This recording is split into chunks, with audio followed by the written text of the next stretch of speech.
Hey, what's up, everybody? It's your girl Tanya Lady T, and this is another edition of All Aboard. Let's get on this train. Yes, good morning. Today is Friday. Somebody holla out TGIF. Yes, ma'am.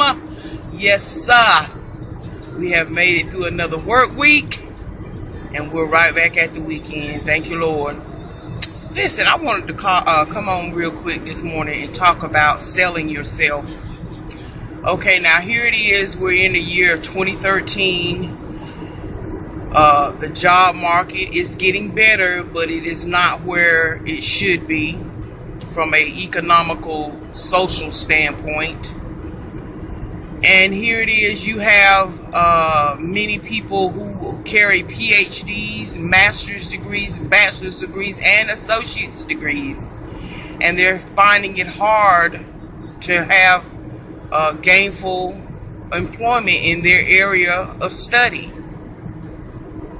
So what then does that say about people who are ex-felons, former criminals? They've paid their debt to society. They did the crime and they've done the time. Be it as it may, they may have gained a bachelor's degree while incarcerated, or turned their life around because the jail time rehabilitated them to act right. So here it is now. They too have gone to school, whether it be online, whether it be in a traditional college classroom. And they, of course, cannot find jobs. May be qualified for the job, but because of their record, society is continuing to make them pay for their past transgressions. So, you know, a couple of days ago, I received a call from someone, and they asked me if I knew of any companies or anyone I can network with for a job. So I began to make some phone calls and just gather up some information. I'm just a helper by nature anyway, so it wasn't no big deal. You just go and, you know, make some calls and try to help people, you know, who are in the community, who will give people with records an opportunity. Now, this individual post transgressions were about 5 years old, so you know,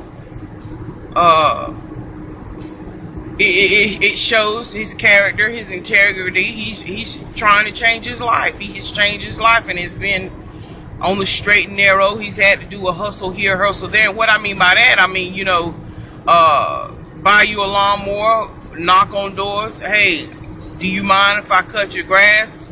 I'll take what you can give me, just long as I have gas money to put in this lawnmower. So, you know, those type of hustle. Or going to people's house, asking them, do they need to haul any trash away? Do you need your shed cleaned out? That type of hustle. Again, being on the straight and narrow. So I'm gathering all this information for this individual so that they can begin to knock on the doors of gaining unemployment. I mean, get some benefits and all that kind of stuff. So I gave all the information to this individual, and I said, you know, I pray that, you know, the door of favor be opened on your behalf, you know. And immediately the person said, well, you know, I really appreciate it, but you know, based on the list of companies that I listed, the fear immediately overtook him, and he said, I don't know about these companies. These companies may not hire. You know, I'm tired of getting rejected. I go in there for these interviews, and as soon as they see my record, they don't even give me an opportunity. You know, so that person was going on. I immediately stopped him. You know, first I let him get it all out. You know, you have to let people get stuff out. You know, and so I immediately said, well, let me just ask you this one question. You're already going into the interview speaking death and unsuccess to these jobs. Now, I'm not dumb. I understand. My mother was in HR, human resources, for 30 plus years. I'm well versed on how that thing and how that machine works. But and I understand that there's bureaucracy, red tape, all that in certain companies. I understand that too. But I'm trying to get this individual to see, don't sell yourself short. Sell yourself high. Long. Sell yourself. Don't, before you even apply, before you even call, before you even make yourself known to these companies, don't even go in there with a defeated attitude. I said, when you go into these interviews, the ones that you're talking about that you've gotten rejected, and I understand there's going to be rejection, but what's your demeanor? What's your character like? Are you already going in there, with a defeated attitude? Because one thing I had to let this individual know, I said, yes, these companies may be hiring and they're soliciting people and applicants to apply. But if you go in there with that demeanor, they're going to pick up on it. Okay?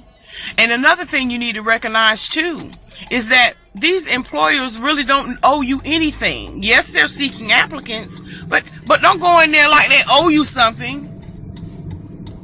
What I suggest is that you get in there and you sell yourself. Change up the game. What do they say psychotic is? Doing the same thing and expecting a different result.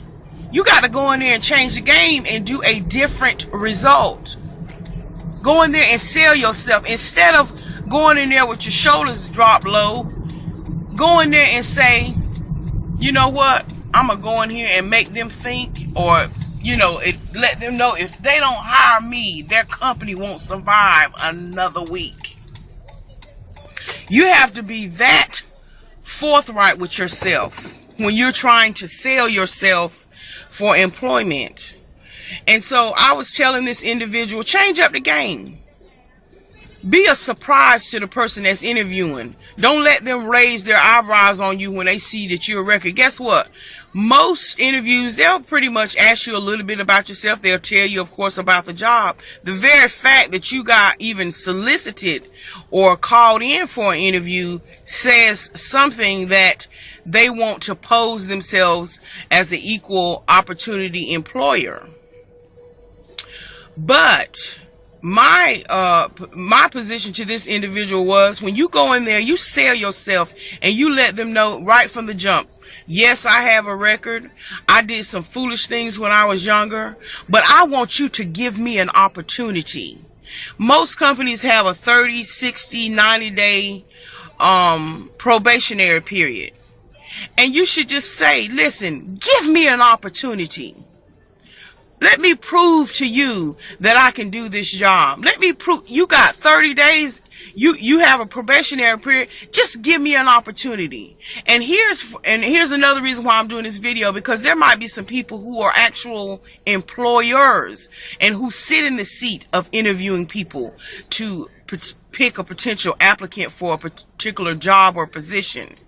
I beseech you, my brother or my sister, if you have the opportunity, if you work for your company or you own your own business and you see a person's record and you see, you know what, this was 5 years ago, his record has been clean since then, or her record has been clean since then, I beseech you, give that person an opportunity. Let them prove to you that they've got, like I said, most jobs have a probationary period. If they haven't proven themselves in 30 days, excuse me, then oh well, go on and let them know and say, sorry sir or ma'am, it didn't work out, but I thank you for coming in, but I did want to at least give you an opportunity. So if you sit in that seat where you can give a helping hand to somebody. Now I ain't talking about I'm just throwing a name out here, Leroy and Shaquita. Now if y'all don't went and robbed the liquor store and you don't went in there and shoplift last week, don't expect somebody to hire you at the bank or at the local Dairy Queen. It ain't gonna happen. But I'm being serious. I'm talking about people who have really, truly, their criminal backgrounds are behind them, and they are really trying to be productive people, citizens in this society. And again, we understand that the job market is very skim for certain people. I mean, for people who are on the straight and the narrow and been on the straight and narrow, it's been hard. But all I'm saying to this individual, and what I said to this individual, and for anybody who out here listening to my voice, sell yourself. Let it be known, yes, I've had a record, but give me an opportunity. Sell yourself. Stand there with confidence, or sit there with confidence as you're in that interview, and let them know that you're hungry, so to speak. Not so much desperate, but almost hungry, and letting them know that, you know what, I'm the one for this job. I'm the one that you should pick, and just give me an opportunity. But if you go into that interview already with a defeated rejection in your mind, then they're going to pick up on that. Your body language is going to exude that. So change up the game. Change up the game. And like I said, for those who are in the seat that can help people in this situation, and there's some, businesses, they get these ex-felons and ex-criminals, they get and put them to work, because you got to show yourself worthy too when you're out there. So that's all I'm saying is, yes, I'm not dumb, and yes, we know that their rejection will come, and unfortunately, society still shuns ex-criminals for their past transgressions. So that's why I'm saying, if you're in that predicament, change up the game. Don't sit there and just let them overlook you. You go in there and show them how valuable you are, and you go in there and you sell yourself and see if the Lord will open up that door of favor for you. So anyway, that's what I wanted to talk to y'all about on today. Anyway, y'all, it's Friday. Y'all have a fabulous weekend. Me and my friend, we're gonna go see The Butler. So I may come back on maybe Sunday or maybe on Monday and just give a review of that. So y'all have a blessed weekend, and may the peace of the Lord be with you. God bless.